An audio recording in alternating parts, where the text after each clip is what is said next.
Hey cowpokes, you can count on us to learn the basics of card counting.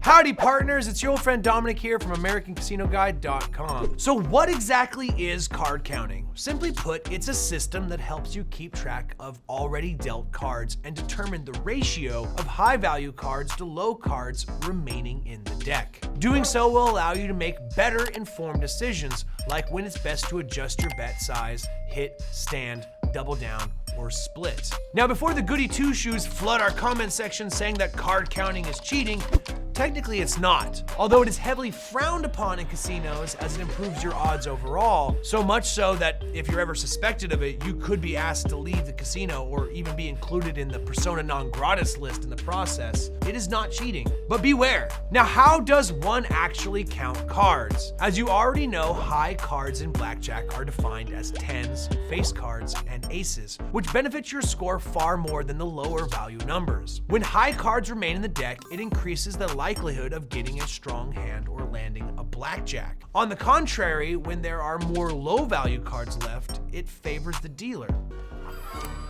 20. Pretty simple, right? So there are several card counting systems out there, maybe too many to count.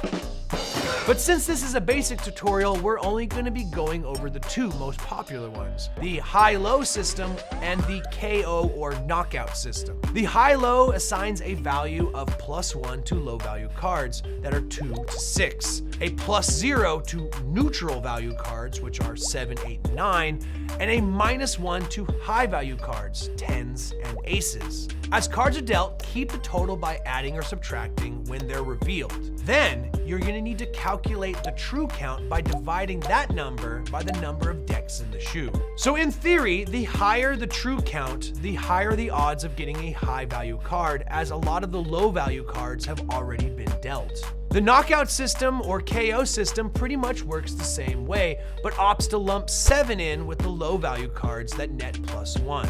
So now the low value range is 2 to 7 instead of 2 to 6, with everything else remaining the same. Remember, card counting is not a foolproof path to winning, but it can severely increase your chances of making a profitable decision. My advice, if you decide to use it, practice a lot, as modern casinos use 6 decks in the shoe, or sometimes even use auto shufflers, making it almost impossible. And if you lose count, what's important is you just rely on basic strategy to get you through that round.